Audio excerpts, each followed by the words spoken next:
Bourbon, Broncos, and no BS.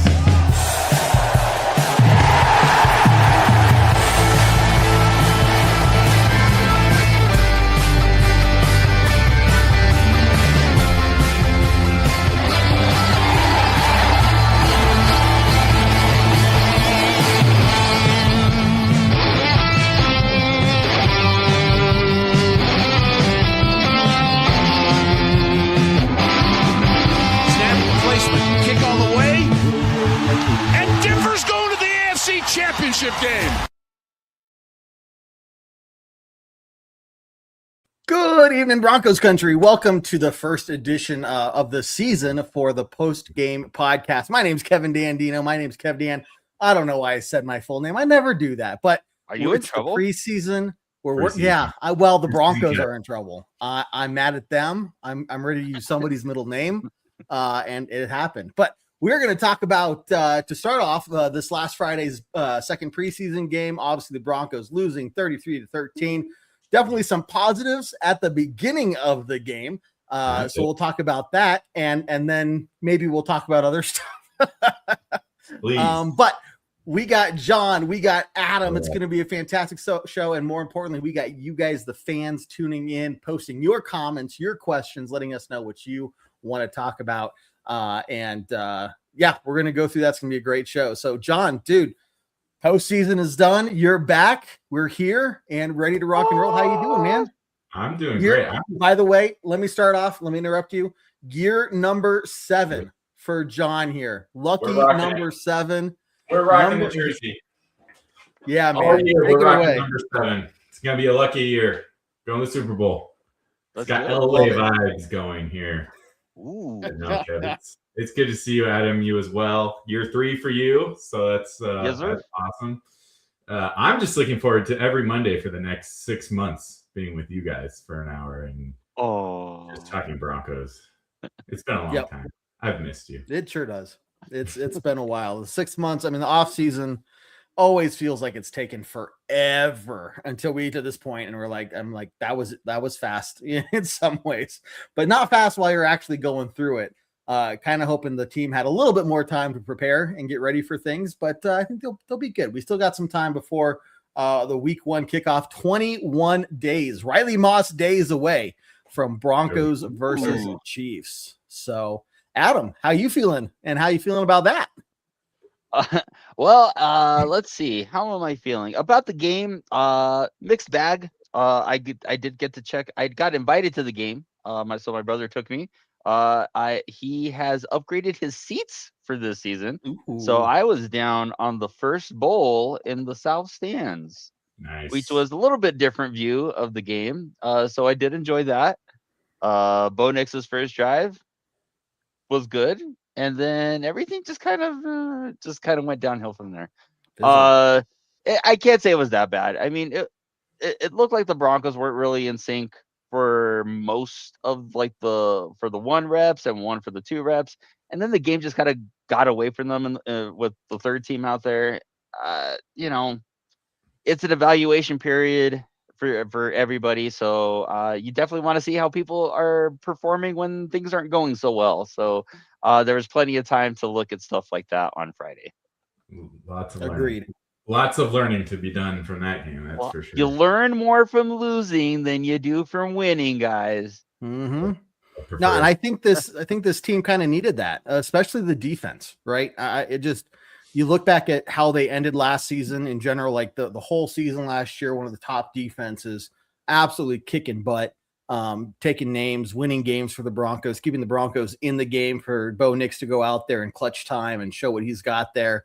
And then going last week to first preseason game, Atlanta just totally stomped them, made them look like a JV high school team at best. And they're feeling really freaking good about themselves. And so I would rather them learn a little bit of humility and that, hey, you guys got to focus on the basics now versus week 1. And how about you guys? But I think that was the biggest thing, biggest takeaway from me is the basics. The lack of discipline, the penalties, right? I mean, how many open field tackles did we see get missed? And not just by the third and fourth stringers and the guys that aren't even going to be on the team in a few weeks. I'm talking Jahdae Barron missed one, and then Jahdae Barron also let a tight end score a touchdown on him. At the beginning of the game, Patrick Surtain looked like he, let a couple people by him. Like there were just a lot of little things that's like, dude, these are the basics, the foundation of everything that they just kind of took a night off. Yeah, they were not locked in, I would say, for sure. And, the first drive, we've seen it plenty of times. We saw it, at least once a game, I would say last year, where it just looked like the defense didn't have its rhythm. But so that was the first drive for me. And we let them get that touchdown. First drive. It's hard to evaluate it when they're only out there for a couple of drives. It just looked like an off night overall for the whole team, but especially the first team defense. I was just more excited about that offense. Right. That out there, see Bo Nix out there for the first time this year. He looked fine. His ankle looked fine. He was scrambling around. So that was the biggest positive from this game, was overall just the first team offense to get, 10 points off 2 drives. That you can't ask for much more than that.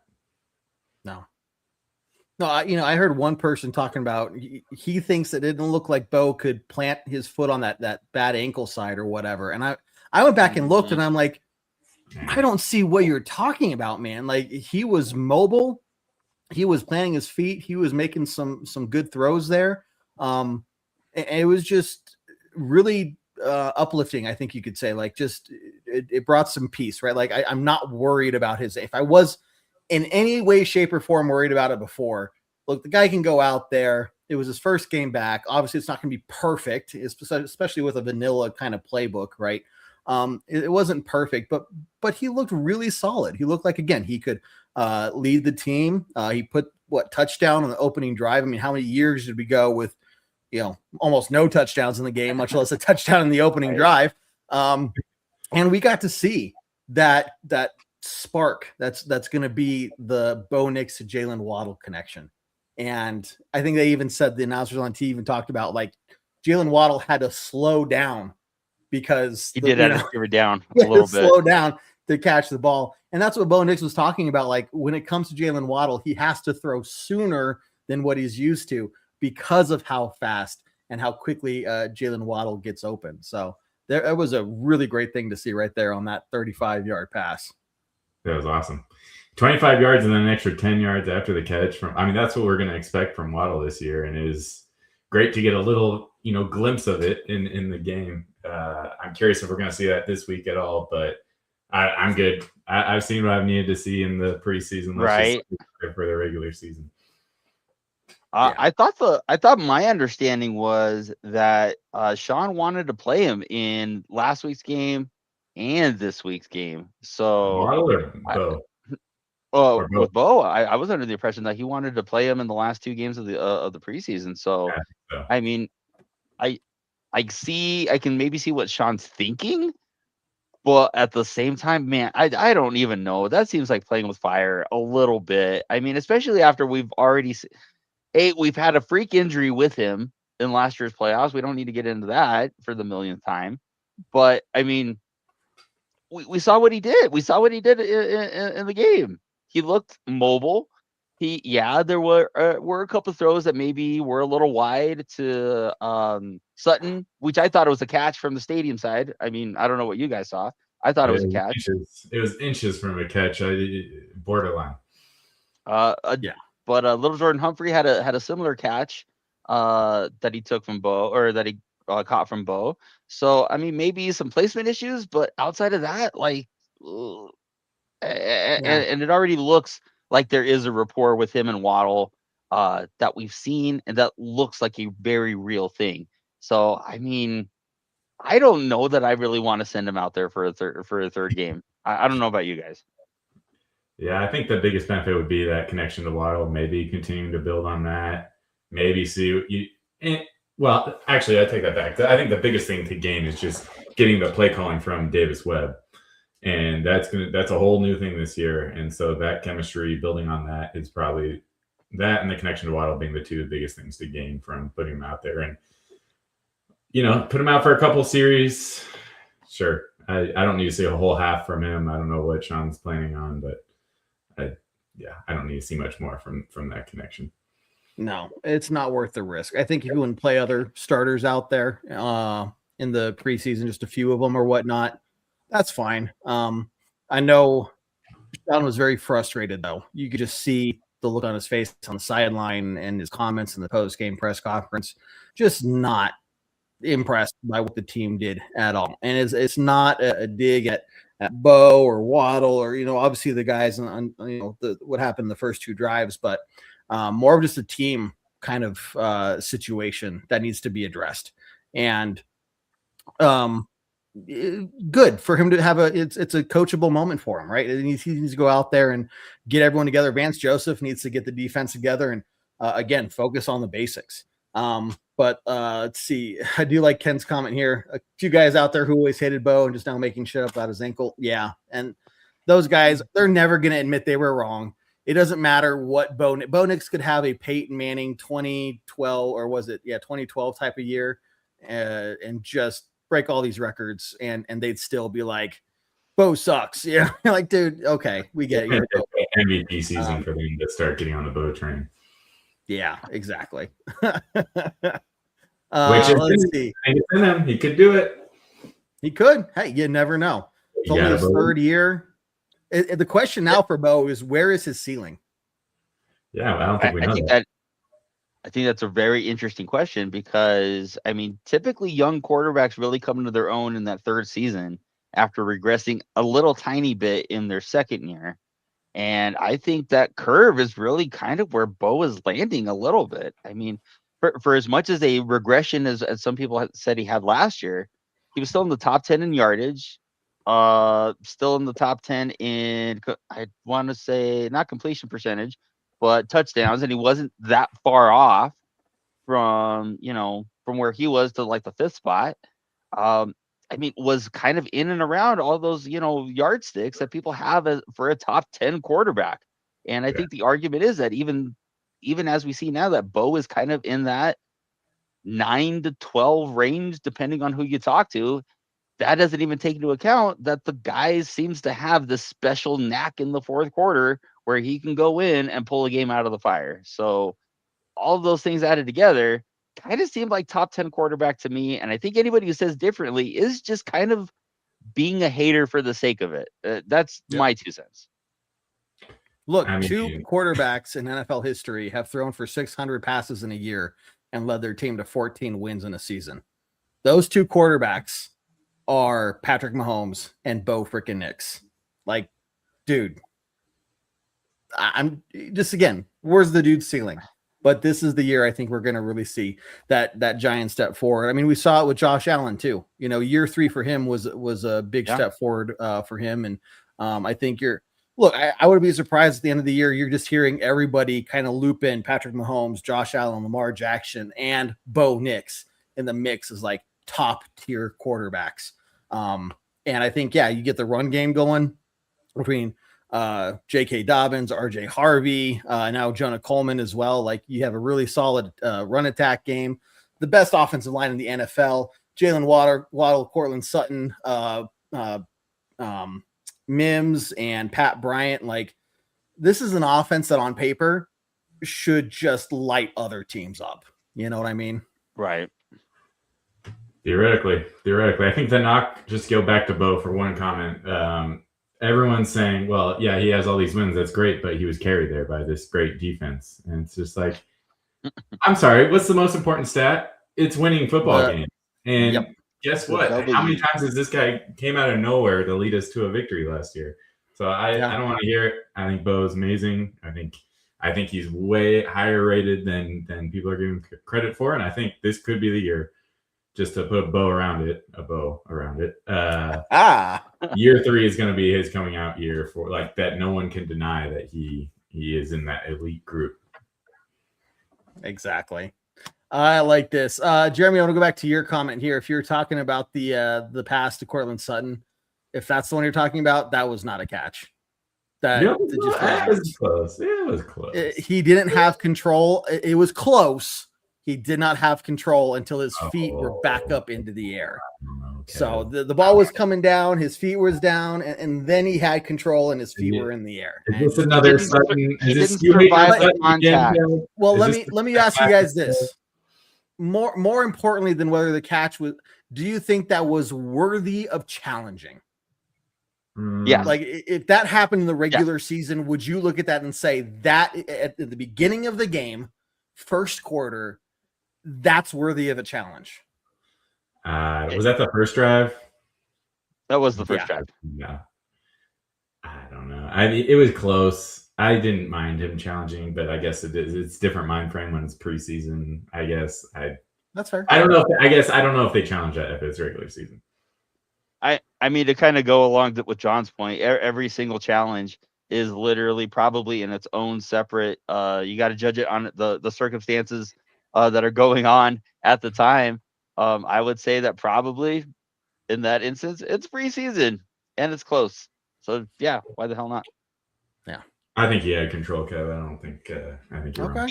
He survived the contact of the ground. That's what the basis is for every catch. I don't know if his toe tapped the ground though is the only thing for me. Just don't tell Brandon if your Cook feet that are in the ground. If the ball is in the air and your feet are in the ground, and then your feet leave the ground and you go out of bounds and then you catch the ball, it's a completed pass. Catch before they catch. Yeah. Right, but that's the sequence of events that happened. And anyway, I think that you can make the argument that his toe was scraping the ground. I think what they call there was a blade of grass that his toe grazed ever so slightly, I mean, and that blade of grass is attached to the ground, Kev. And so that I missed that blade of grass in the replay. You missed that's my fault. That's the problem. Very similar to the Packers touchdown that I thought I didn't think he got the 2 feet down, and then it kind of looked like it scraped, and it's like, all right, I mean, judgment call there. They're not going to overturn the call on the field in both these situations. Well, John, you just came back, 6-month hiatus, and you already got a point. You're already Jeremy's Thank you. You're already winning over the fans. Also, I love your picture, Jeremy. That's amazing. Ken says people would rather choke pretty with Herbert, Allen, and Jackson than win ugly with Bo. And with Herbert, Allen, and Jackson, you're probably going to deal with the choking and the losing, especially in the postseason. So saying, let's see. News update today. Everyone was worried about waiting to see kind of what the information would be. Our guy, number 21, Riley Moss. My brain is just dead today. Riley Moss. With that rib injury. Obviously, we don't know any specifics. They're not going to tell us specifics, but the word is it's not serious from Coach Payton, and they're just going to be smart about it. So not expecting you to see Riley Moss out there in the third preseason game. I'm guessing a bruised rib or something. The way the pads are sitting on, if we just hit the right way. But the more important conversation around this is looking at who's ready and who's the player you want to be that backup for Riley Moss, Chris Abrams-Draine or J.D. Barron. Chris Abrams-Draine was out there today practicing with the ones. Really? If you two guys, who would you, if week one was happening tonight, who would you rather see out there, right? J.D. Barron or KAD? Man, John? That's a great question. I in my heart want to say J.D. Barron. He's our number one pick a year ago. We haven't seen him do much of anything because of the depth that we have, right? Like, I want him on the field. I want to see that first round talent, but at the same time, Abrams-Draine is got to be the top, number 5 cornerback in the league, maybe top 4, like number 4. Right. The depth at cornerback is ridiculous for this team. And we've seen him do it. He covered for Surtain last year, right? He started 2 games for Surtain? Something like that. Yeah. And here's the beauty of it all. Who cares? Like, put either of them out there. I think that's a good thing. Like, we have such depth there that we can cover that and feel confident that these guys can still be a top tier defense, even missing your starting cornerback. Yeah. But if I had to pick, because that was a question, show me the year 2 guy in J.D. Barron.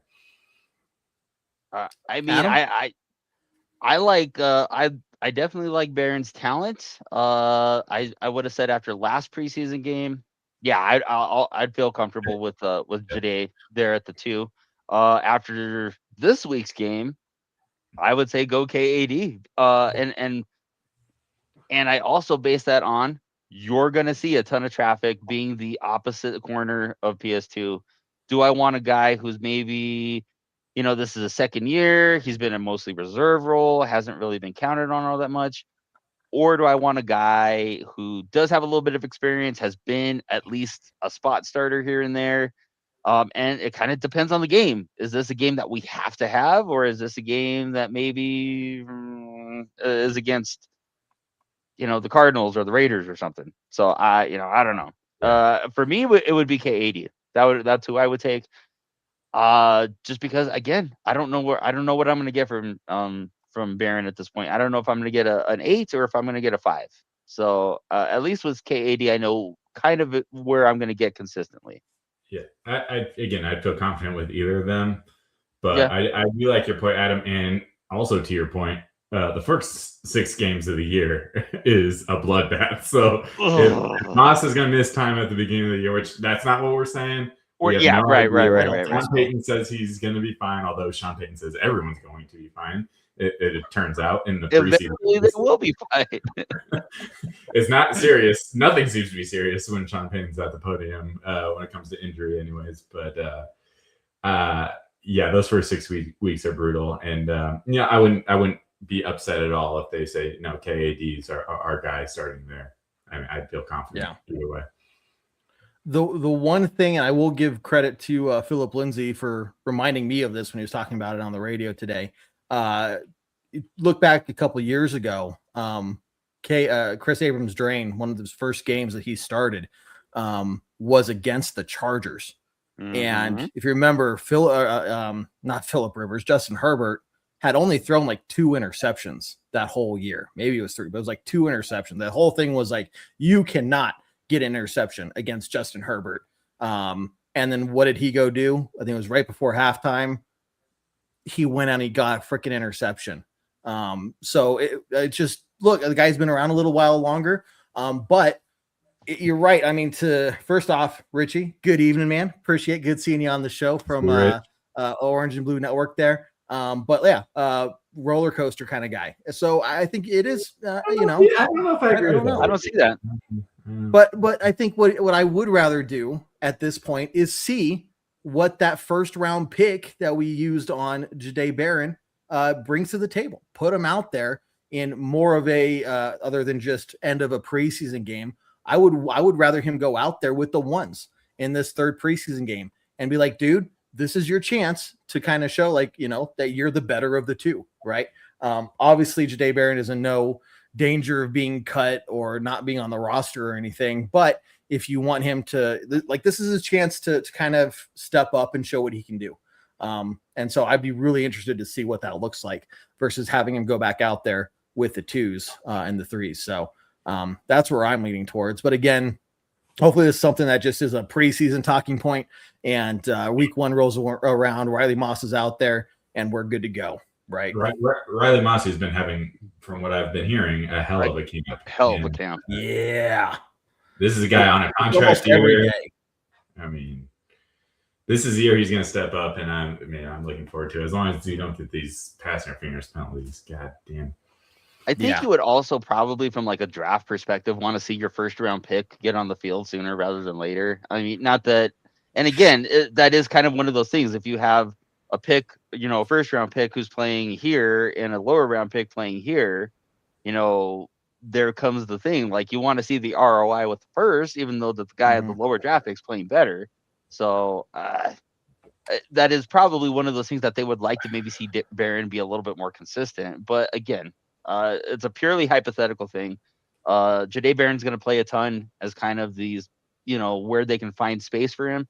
Maybe. But again, I would not count out Kris Abrams-Draine. I mean, I'm in the minority here, but I've thought that when he's been called upon, has been relatively solid.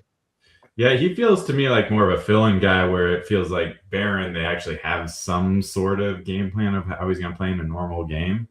And they're both talented, obviously, but I think Barron's just going to get more opportunities barring injury. Richie, I think, wins the comment of the night, at least so far. Riley Moss equals the Eminem of cornerbacks. I love that comment. So good stuff, buddy. Let's make sure we're moving along. Can Riley Moss rap? I'm sure he can. Like, I wouldn't put it past him at this point. Like, why not? I'd like to see him try, and I would not be surprised if he just starts busting out mad rhymes. You know, whatever they say, because I'm not a rapper by any stretch of the What? Right? What? Green eggs and ham or something like that. I don't know. Nothing rhymes with yellow except for bellow. I don't know. Angelo, good to see you, man. I know we're here for entertainment purposes mostly. Maybe you laugh, maybe you don't. I'm gonna laugh. No, from the last day of training camp, they worked on 𝐁𝐸𝐻 deep pass for a large portion of passing drills. Would expect to see RJ deep a lot this season. And you go back to this touchdown pass from the second preseason game.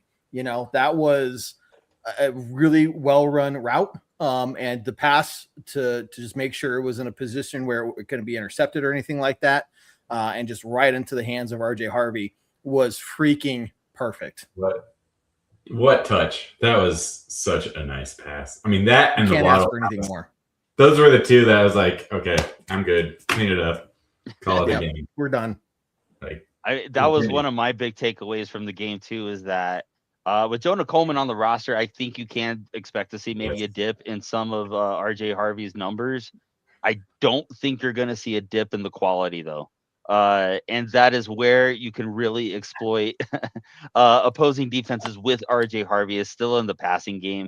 I mean, to take that wheel route and to basically abuse whoever was the linebacker or safety that they matched up on him was a very, very savvy play call. And the fact that Bo just dropped that in the bucket, that for me was when, like, okay, I don't need to see anymore. We're good.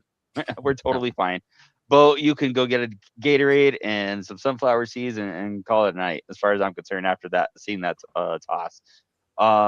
I still expect 𝐁𝐸𝐻 to have a very, very sizable part in the offense for this year. I don't know how much as a runner, but definitely coming out of the backfield and catching the ball, I think is still where he can be utilized. Don't forget, Sean Payton utilized another undersized guy in Darren Sproles and made him a asset out of the backfield, catching, like 60, 70 balls a season. So if they can kind of replicate that kind of production with 𝐁𝐸𝐻, hey, sign me up. I'm good. I'm totally good with that.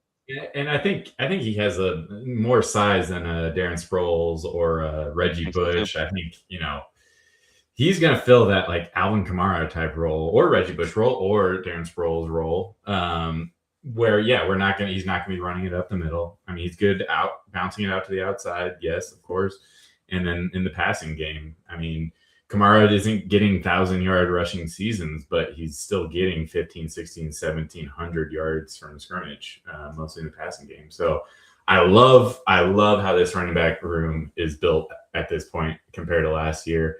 Obviously, love J.K. Dobbins, and when he's healthy, I think he's one of the better backs in the league. But that's a pretty big caveat when he's healthy. And when he's healthy, when we drafted Jonah Coleman, it was like, okay, he's the insurance policy, right? Like, he's going to be the fill-in for Dobbins. But what we've seen from camp and preseason, like they've seen, it seems like they've seen enough from him where they're like, okay, let's put him out week 1. I think he's going to get some carries.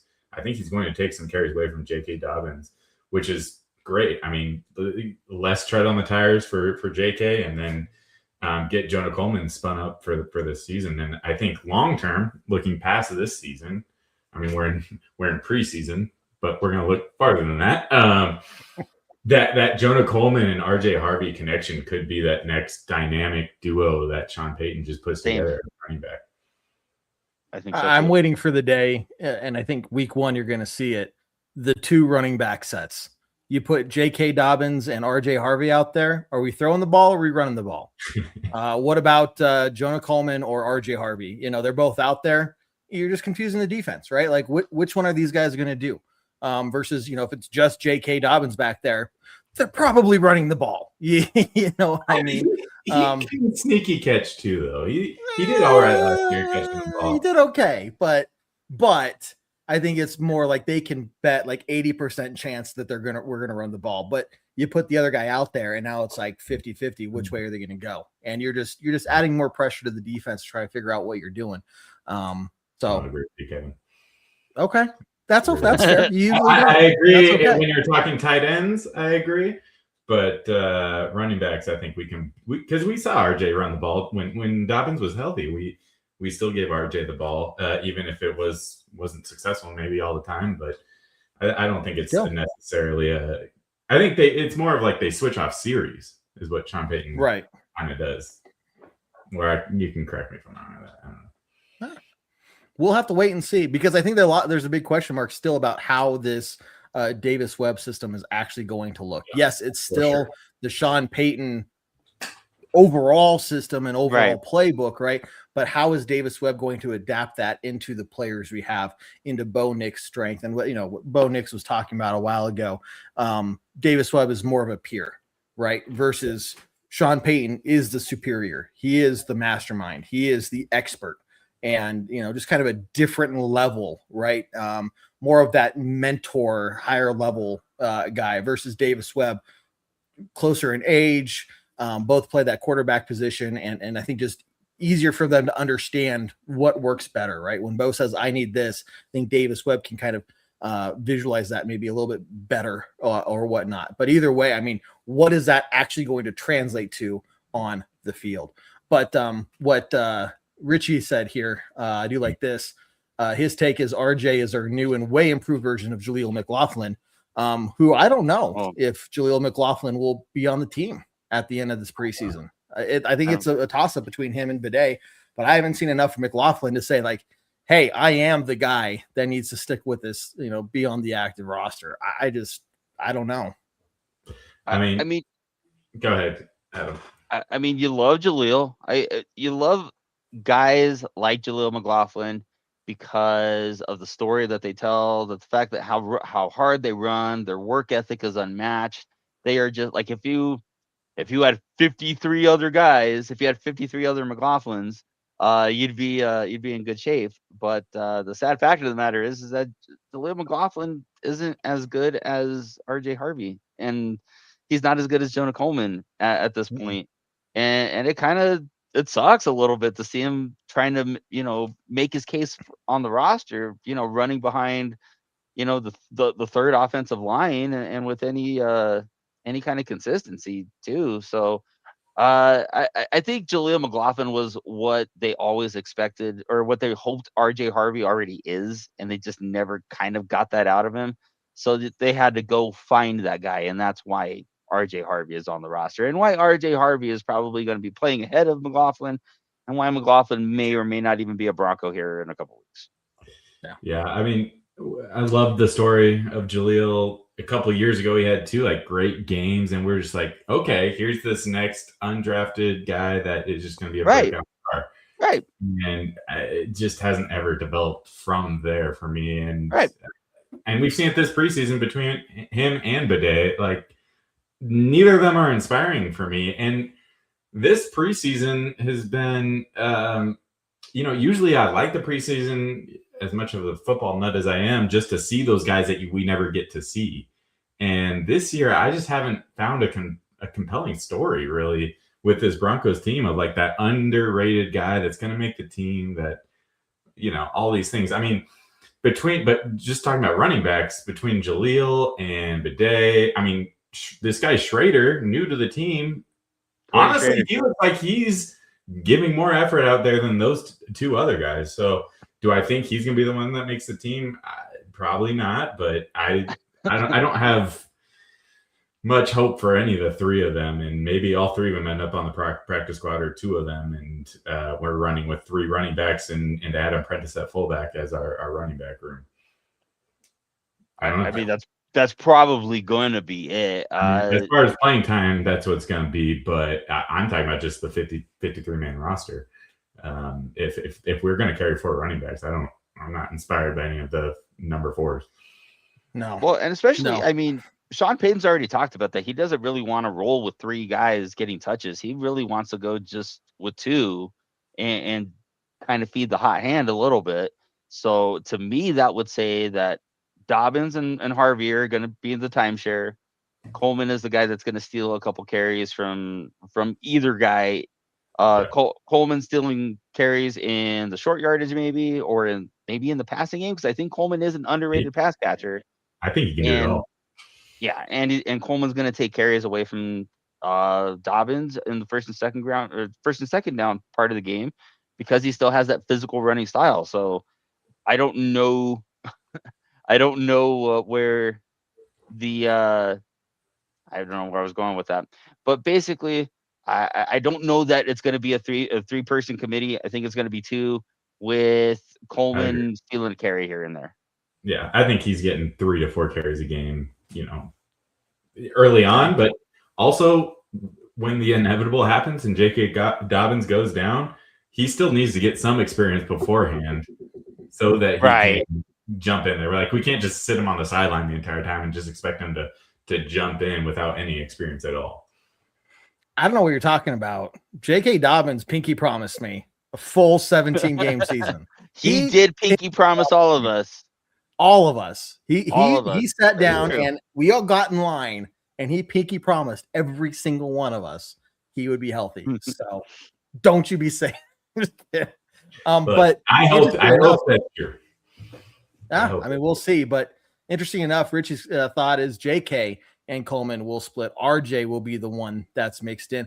I mean, I think it also goes to who's just doing better more consistently, right? I think if you see Coleman go out there and maybe he starts with just a few and he's the one who's just getting mixed in, but when he's out there, he's looking explosive and he's picking up those yards and he's getting those first downs and he's punching his way through the goal line or whatever you have.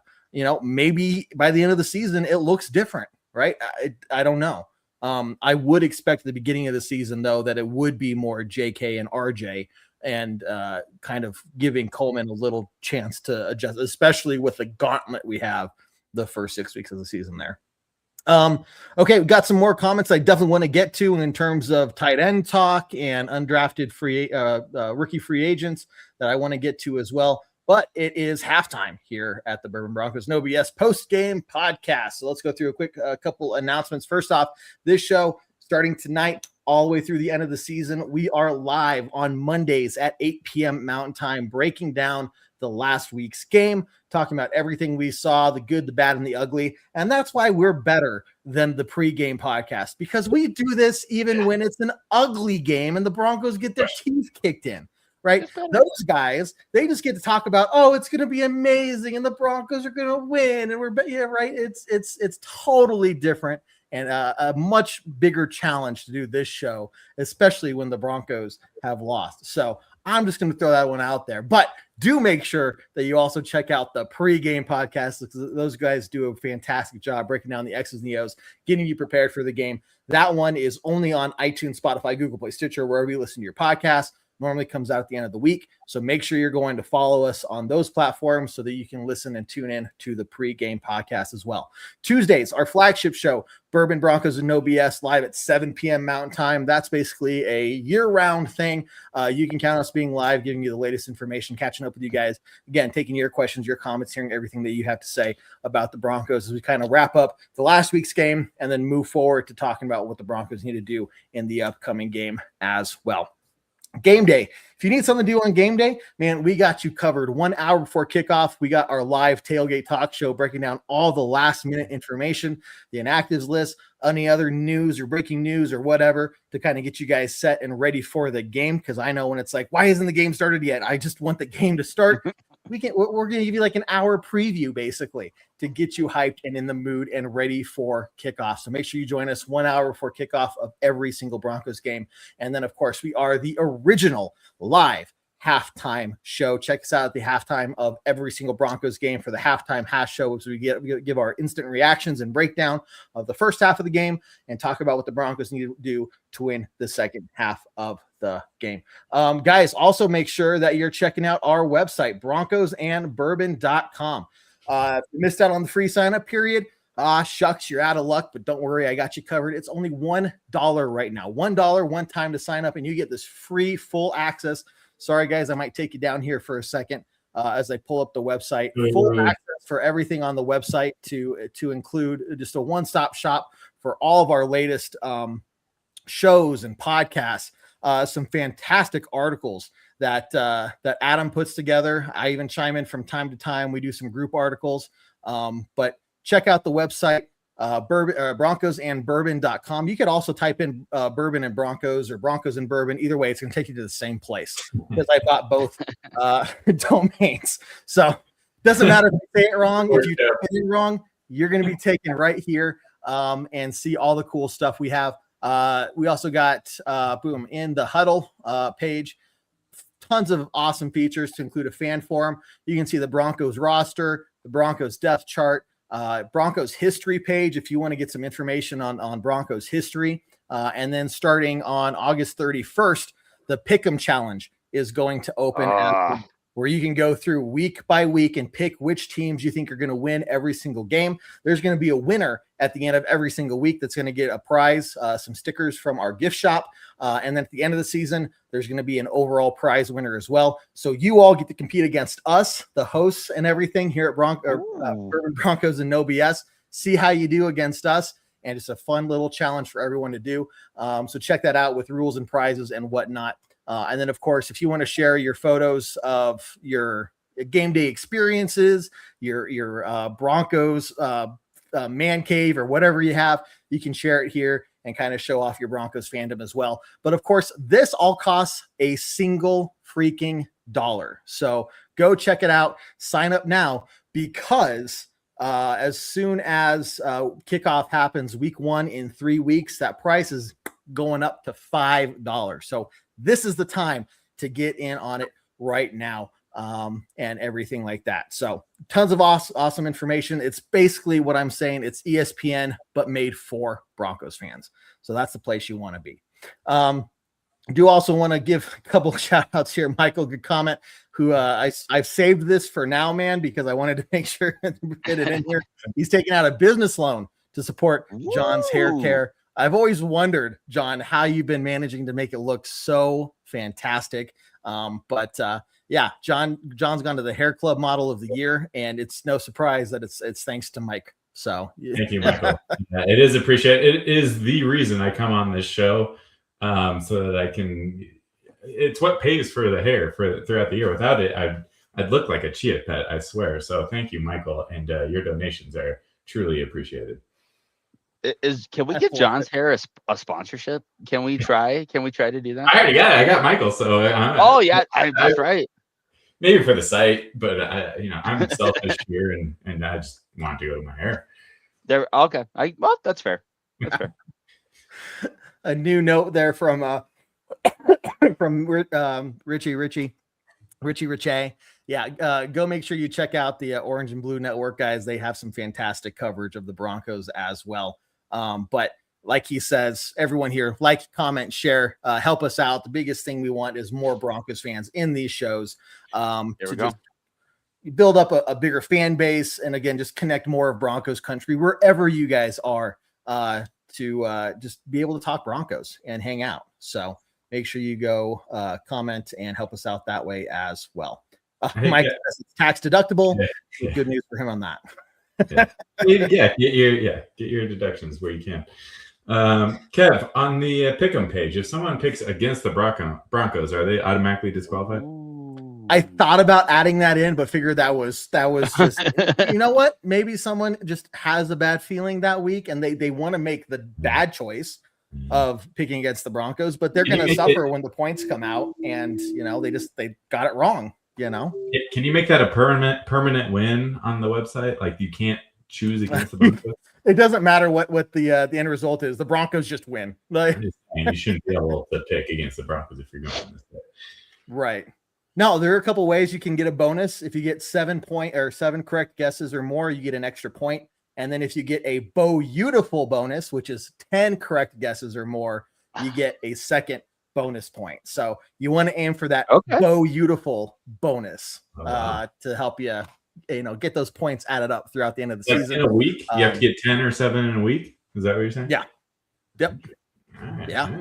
Right. So if you know your ball and you're following and you know what these other teams are going through and you pick the right wins, then boom, you get some extra points. Because I'm a giving guy. That's what I do. You know. You are. True. This is all true. Oh man. The winning strategy is getting John's hair to play the first quarter of every game. That would be fabulous. I'm not gonna shy away from these the praise. Keep it coming. Right, exactly. Ken, is there a Bourbon Broncos fantasy league? No, but maybe that's something if there's interest in. Maybe we do something like that next year. Don't think I can do it this year, but maybe that's something we set up next year. And if I can get out onto the site, we can, or we'll just set up something through the ESPN app or something. But good idea there. I kind of feel like with fantasy football a little bit, like I'm trying to separate myself from like a bajillion leagues, but I feel like I'm getting pulled. I feel like Michael Corleone a little bit, where like I'm trying to pull away, but I keep getting pulled back in. That would be the Bourbon League if we started one of those. I would be like, guys, what are you doing to me? Yes, I'm in, but you're gonna kill me. Okay. Yeah, I had 4 leagues last year, Adam, and it's just too much. I had to. It is. I got rid of one this year, but how could I say no to the Bourbon Broncos No BS League? That would be the 4th league I'd throw back in because you can't say no. No, you just can't. Yeah. You just can't. Plus, I would bat my eyes at you and give you those puppy dog eyes. And I know. I would know that I would never get any Broncos players in this league because they would all go in the first 3 rounds. Yeah. Yeah. Well, in fact, last year on the original website, I did try to build a Broncos player only fantasy thing. I just couldn't get the damn thing to work. So that's why we went to Pick'em, because that was way easier to build in than trying to figure out rules for a Broncos only fantasy team. It was an interesting concept. It was just I did like the concept. There was only so many players you could pick, though, and I think that's most the thing. Would look very similar.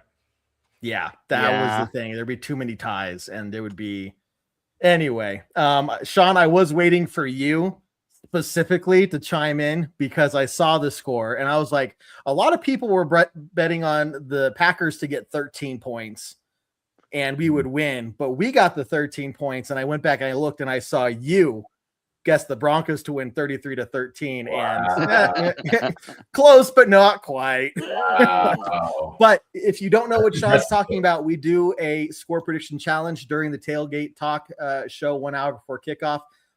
Mostly just practicing during preseason, but for the first preseason game or for the first regular season game and for the rest of the season, if you get, you'll get a chance to put in your score prediction. If you're right, you get something free from our broncosandbourbon.com merch shop, something of your choice. And we'll send that out to you for getting it right. Nobody's won in the last several years. I think 5 at least now. So I'm waiting for somebody to get a score prediction correctly there. We had someone get really close last year. Yeah, Mike got really close. We need one of those rolling jackpot things like you see in Vegas. I'll put it up right here behind me. Yeah. But make sure you tune in for the Tailgate Talk shows, guys, so you can get entered yourself for a chance to win something from our merch shop just by simply guessing the score. And of course, I'll go through all the rules and everything when that happens. And really quickly to tie this up, because we've kind of gone off all these tangents because we don't want to talk about this game anymore because it ended ugly. I want to talk about the backup quarterback, by the way. We'll save it there. We got a couple other. We got 10 minutes. I know we're running out of time. But really quickly, one last other thing, guys. We are live during the entirety of the first game of the season, Broncos versus Chiefs. We're starting live 1 hour before kickoff, and then we're staying live during the entire game. So if you want to hang out with us, listen to us, react, chat with us during the game and everything, just come on over here, tune in, and we'll be watching it and everything. Of course, we can't show the game because we'd be gone and just, taken off of social media before you know it. But we will comment and everything, hang out with you guys during the game. Okay. John, I do want to hear what you have to say about the backup quarterback battle. Oh no, we're gonna shift right back. Okay, yeah. Is Stiddy our guy? I mean, all we heard all camp is like this is. I mean, speculation that this was a battle here between him and Ehlinger, and I don't know what you guys saw in this game, but I was not. Look, the Falcons game a week earlier, I liked what I saw from Stidham. I thought he did his job. He looked good. This game, I was less than impressed. And I heard great things from Ehlinger all at camp. And then all we see is really one drive from Ehlinger in this game. So it's like, how do you even compare the two? So is this actually a QB2 battle, or is this already set? The way that they put him out there, it seems like this is already set in stone, and Ehlinger is really doesn't even have a chance at this QB2 battle that apparently it may not even be a battle. I'm definitely interested to hear what Adam has to say, but for me, it just seems that Stiddy is Sean Payton's guy. And unless Stiddy goes out there and just looks like absolute garbage for multiple weeks in a row, I don't think that you're even going to begin to shake the confidence that Sean Payton has in Stiddy as the backup. Look, this guy's been with the team for what? This is his fourth year with the team now. So he's been in the Sean Payton system. And I just don't think you've seen enough from Ehlinger for us to say, like, that's a guy that is worth definitely replacing Stidham there. So I just don't think in Sean Payton's eyes, we've seen anything that's like, yeah, how is this guy even considering Stidham being the backup? And I think that's what it would have to take, is for things to get that bad before you saw any kind of change. Right. I really kind of I don't even know what this was even about. I think it was kind of a contrived even controversy anyway. Thank you. I appreciate you, Angelo. I really do. Thank you, brother. Agreed. But it kind of just, to me, it was, could Ehlinger be steady enough to maybe justify maybe him being the two, and then maybe you can try to move Stidham to maybe save up some money here and there. But even that is like, the Broncos have I think like a slush fund of like 10 to 15 million in the kitty already. So them needing to save money really isn't an issue. So then it really becomes like, while he didn't play great this last Friday, Stidham is that consummate backup. He knows the offense inside and out. He can come in cold and be decent enough to keep the gears running, or to keep the show going, that AFC title game notwithstanding. And he doesn't make the giant mistake that gets you beat again, that AFC title game notwithstanding. So again, and if anybody who wants to question that, I just posit this: throw Sam Ehlinger in the same situation in that same AFC title game, and you would have got probably the same result. It was a bad day. It wasn't gonna. It just wasn't our day. And Bo not being there was a minus on a bunch of different fronts. So to kind of wrap up that whole thought, I would still stay. I mean, honestly, I like Ehlinger, and I like Ehlinger going out there and really trying to press the issue and not just going, checking stuff down and taking safe passes. I kind of like that he's going out there and trying to do something, but that, unfortunately, you don't play football that way. You don't play football like you play in Madden. You need a guy who's going to be a steadier guy. So that's Stidham. Unfortunately, you're not going to do a whole lot better than Stidham. Would you want Justin Fields, or would you want Jarrett Stidham? Is Justin Fields still in the league? Where is he now? Yeah, he's the backup for Kansas City. Kansas City. Is he the number 2? Yes, he is. He's the number 2. So we're gonna see him week 1. We could have a conversation. They might put him out there. Too. I'm just saying. I don't think I wouldn't Mahomes be shocked is going to look good in week 1. Mm-mm.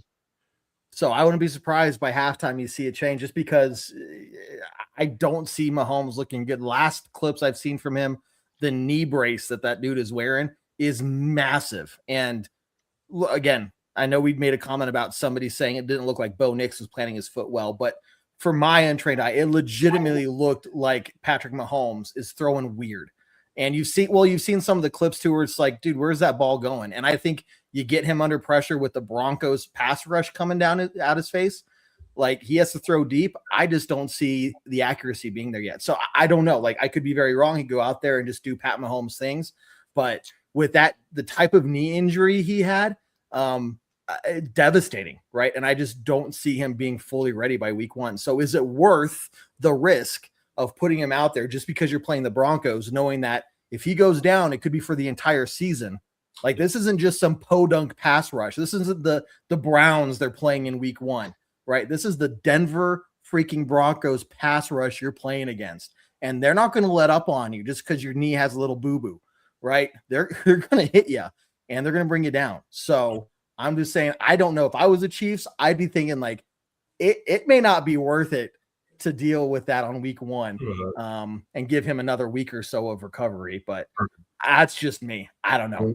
From everything they're saying, he's playing week 1, and I believe it. I think he's going to be playing.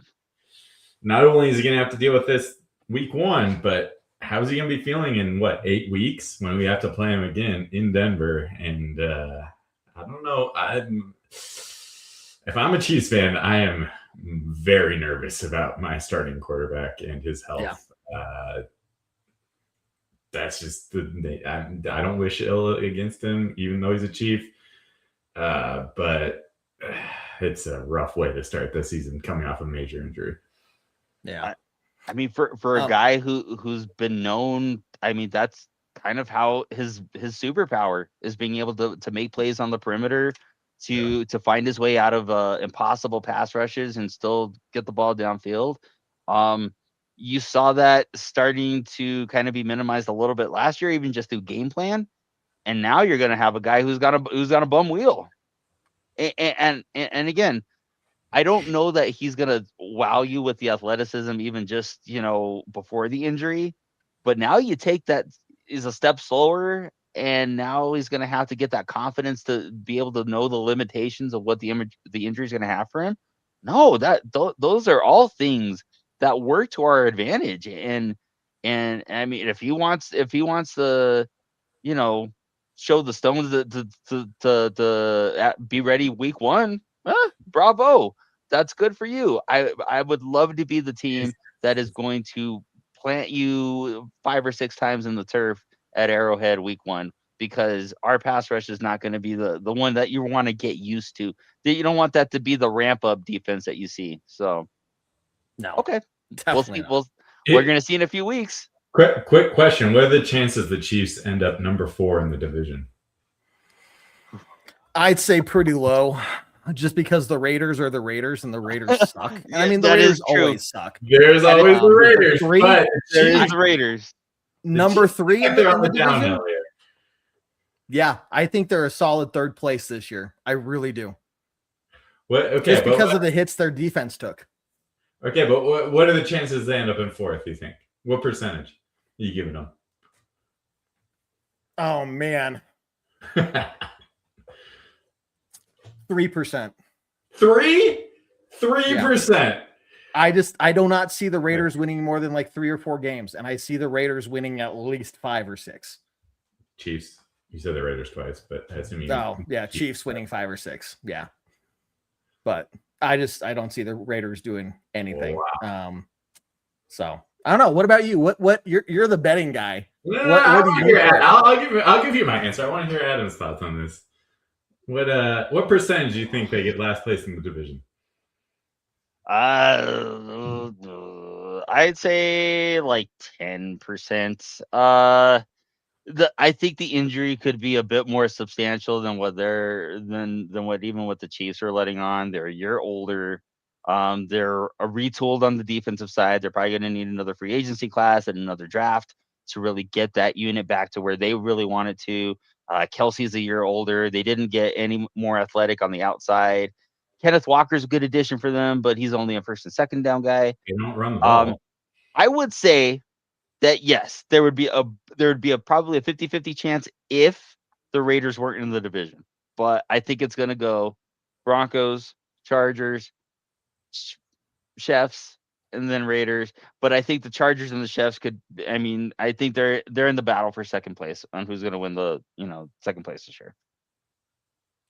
I don't want to discount the Chiefs because the Chiefs have been great for the last what, 10 years? I think you've seen over the last 18 games. I think you've seen the cracks starting to form in the Chiefs foundation. And one of those things is that they really have not provided a whole lot of playmakers around Mahomes. And because the thought always was that Mahomes was going to elevate the play of the weapons and not the other way around. And now they don't have any speed on the outside. And I know that Kenneth Walker is a good first and second down guy, but he's also a limited first and second round guy. And now the guy who was, football Jesus, suddenly looked very human for the last 18 games. And I've been bullish on their demise for a couple of years now. And I kind of called last year saying that they weren't going to be as good as they normally were. And I stick to that. I think that was just the start of it. I mean, we're worried about Kenneth Walker. What was the last great running back that the Chiefs had? Kareem Hunt? Jamal Charles? Kareem Hunt the first time around, right? The first time around. Not last year. So until they prove to me that they know how to use a running back, I'm not worried about Kenneth Walker. He's like the sixth highest paid running back in the NFL right now. I think he's a good player, but I don't think he's the sixth best player in the NFL. I would rather have J.K. Dobbins than Kenneth Walker, frankly. When he's healthy, taking health out of the equation. I just think this is the year that people finally jump off I think they got a pass last year. They got 6 wins, and everyone's like, fluke year. Mahomes is still Mahomes. Andy Reid, great, I get it.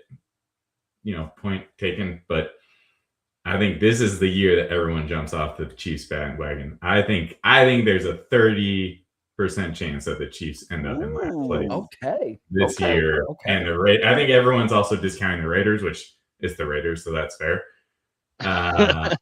I think the Raiders might get some surprise wins in there, and I don't know if the Chiefs are getting back to more than 6 wins this year. So I'd love to see it. I don't like Mendoza. I'm going to say that right now. I don't either. But is he better than Kirk Cousins? Well, right now he's not better than Kirk Cousins. Right now he's better than Kirk Cousins. I think Kirk Cousins is actually kind of his ceiling. And I agree. But and it's going to be his transition under center. Kubiak is a guy who likes to be under center, and if he's his daddy's kid, he's going to want to run under center. And I don't know that Mendoza is going to need a lot of time under center, not just one training camp. He's going to need a lot of time under center to get that system down. And we'll see. It's going to be a fun watch for last place in the AFC West. Is all I'm saying. It will be. Yeah, the race to last place. I like this from Mike. Like, look, there are people out there that are still raving about San Diego, right, or LA every year. I referred to, but the Chargers, they're just off-season champions every year. They win the off-season, and then the season starts. Actual football happens, and then we see that the Chargers still once again charger when it matters most, and whether that be in the regular season or the postseason, but. There's no way that team is going to be better than the Broncos this year. I just do not see it. But anyway, let's get to It's a line I've stuck to 36 years of my life, and I will keep sticking to it until I'm proven because it works. The Chargers will always charger at some point. Always. It is always. Bet on it. It's the safest bet you can make in any sport. I feel bad for their 3 fans. I really do. But they're all my family members, so I feel bad for my family. Hey, we're going to get to some closing comments. I know there were some comments and questions we didn't get to tonight, some topics we didn't get to tonight, like tight end talk and some of the unrestricted or the undrafted rookie free agents and everything. Bring those questions back tomorrow night on tomorrow night's show of Bourbon Broncos No BS live at 7 p.m. Mountain Time.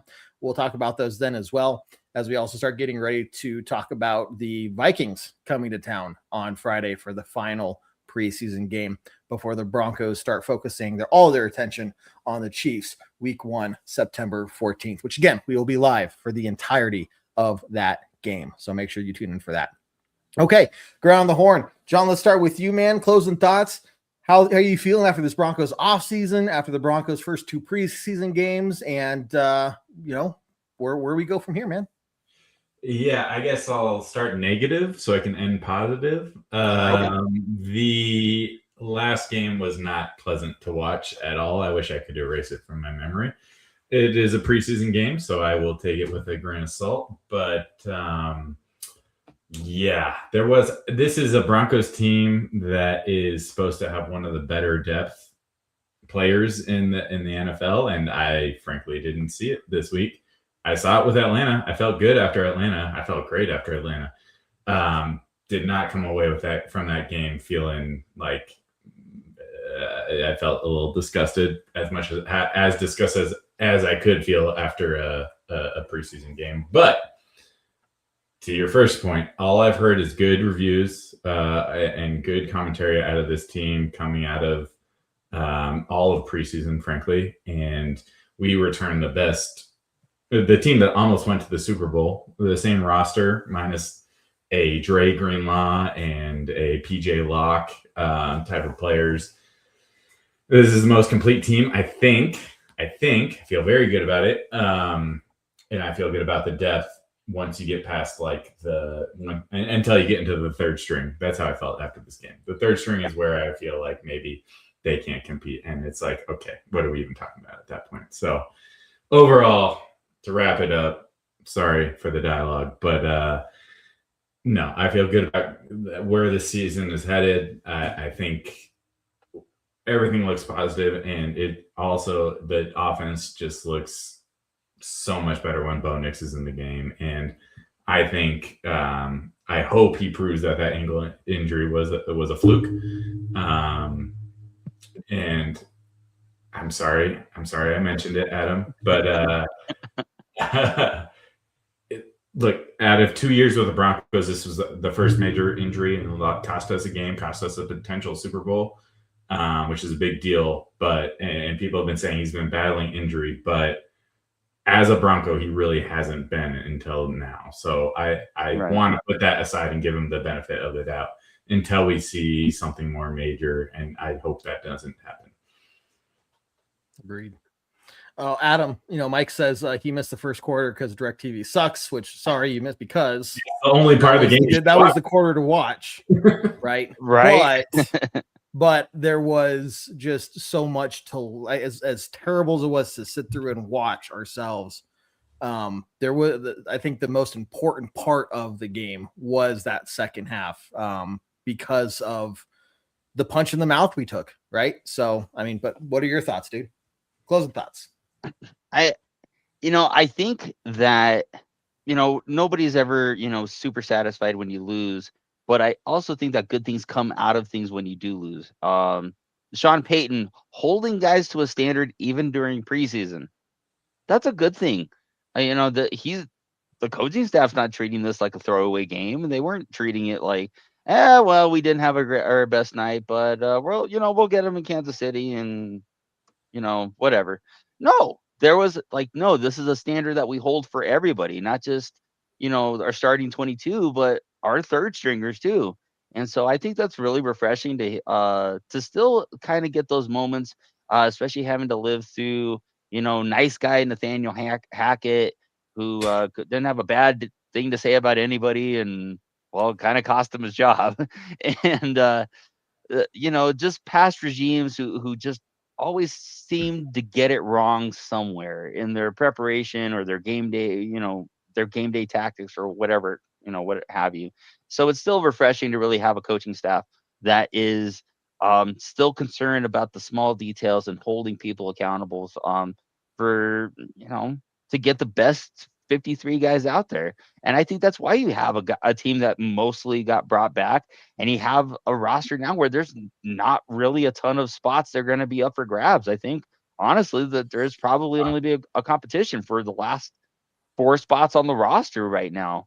And that's a testament to the coaching staff and development and to getting these guys, to play at their best when it's time to play their best.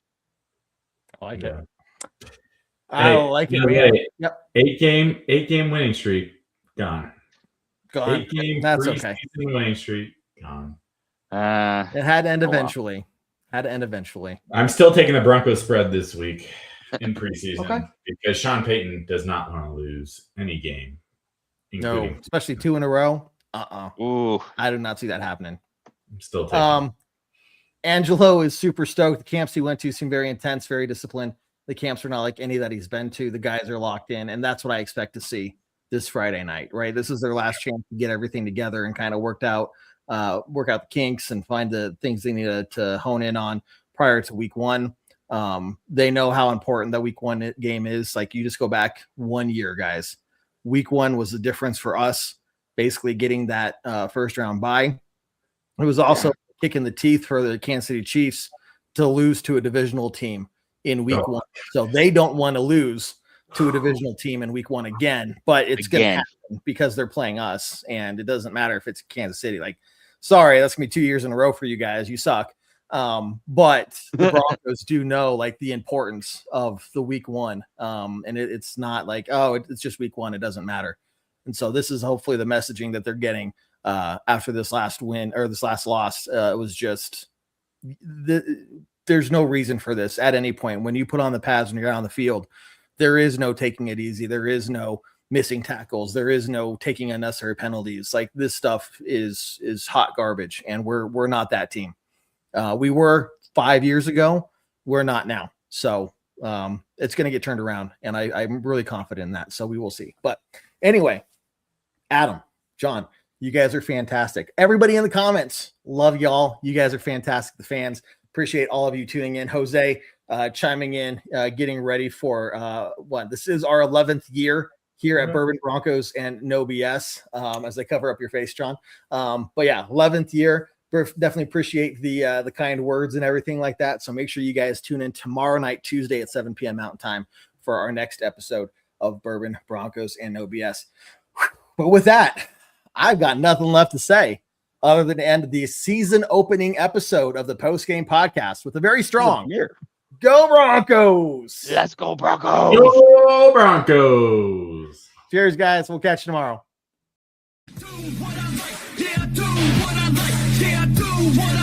Sipping goose, sip is right, and I go with the flow. Yeah, I go with the flow. Yeah, I go with the flow. 'Cause I know I'm the show. In the zone, here I go. In the zone, here I go. In the zone, here I go. Yeah, they know I'm a flow.